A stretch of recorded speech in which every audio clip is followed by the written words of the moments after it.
Woke Supremacy News. Candidates ended up being a megaphone for Trump's attacks on President Biden and the Justice Department. Take a listen. He's an enemy of the state. You want to know the truth? The enemy of the state is him and the group that control him. The FBI and the Justice Department have become vicious monsters controlled by radical left scoundrels, lawyers, and the media who tell them what to do. I'm joined now by Democratic Congresswoman Zoe Lofgren. She's on the Judiciary Committee and the January 6th Select Committee. Congresswoman, thanks so much for making time for us on a Labor Day weekend. You have the former president of the United States calling the current president of the United States an enemy of the state. Your response?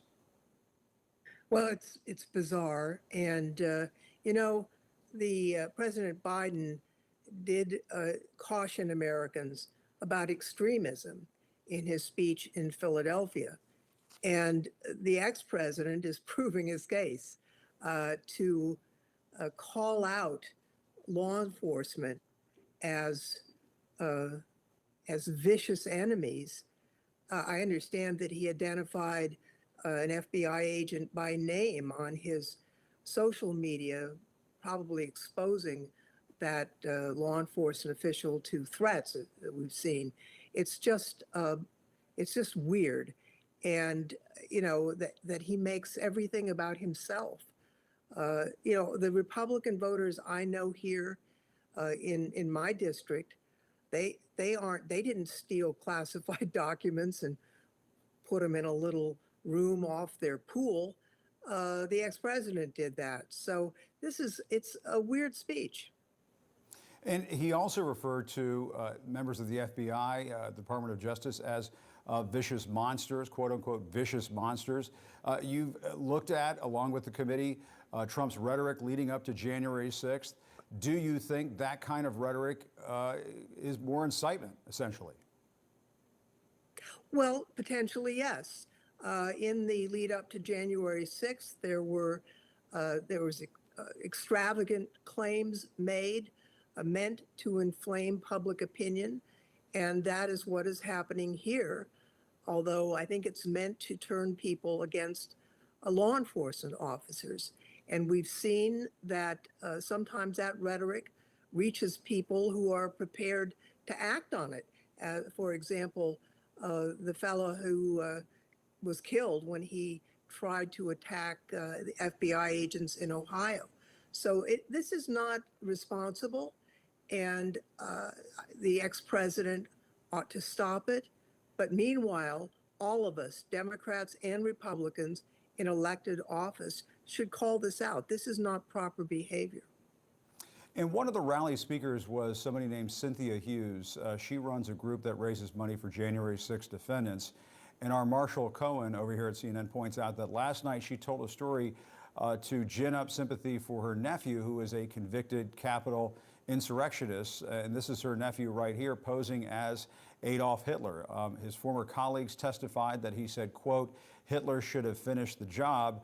He was convicted on all 5 January 6 charges that he faced. Why do you think, do you think this belongs at any kind of a political rally, this kind of speaker being given this sort of platform? Well, when President Biden warned that there are some elements in this extreme group that are really semi-fascist, maybe he didn't need to use semi. Being a supporter of Adolf Hitler does put you in the fascist category. There's no semi about it.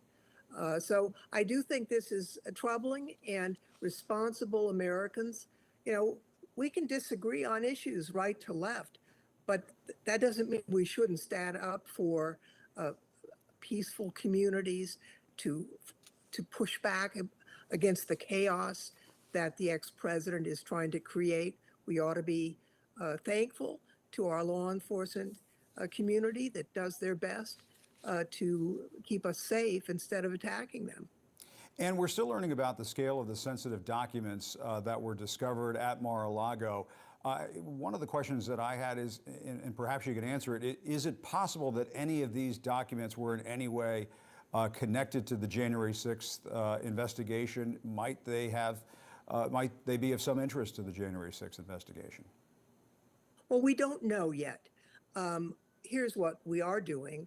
We asked the archives for a whole set of material, and they sent us what they had.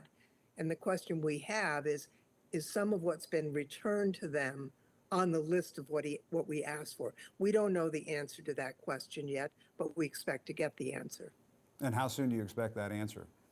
Well, they're working hard. As a matter of fact, members of the January 6th committee are working over this weekend along with our staff. We've got so much to do and, limited time to do it. So we are pressing everyone to make this a high priority to get answers. And at this point, we just don't know the answer to your question.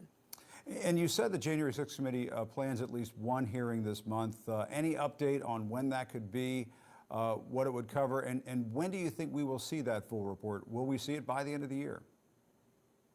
Well, let me say, I always leave the announcements up to the chair and vice chair, so I'm not able to answer that question, but surely we will have our complete report done by the end of this year. We've always planned on that. And as you know, all congressional select committees are established for the life of the Congress. And so that has always been our intention and remains so. And we're heading into a big midterm political cycle. A lot of your colleagues will be busy campaigning, running for re-election and so on. Will that get in the way of getting finished on time? No, I don't think so. I mean, there's just such a large volume of material. We're not going to have it done like in 2 weeks, but we are busy working on it. And not only that, the charge of the committee was not just to find the facts and lay them out, but also come up with recommendations for possible legislative changes or administrative procedures. We're also working on that. That's probably not going to be done in the next month either, but we will have all of it done by the end of the year. All right, Congresswoman Zoe Lofgren, thank you so much. We appreciate your time this You morning. bet. Thanks. Have a good Coming Labor up, Day. and you as well, and everybody else, we appreciate it.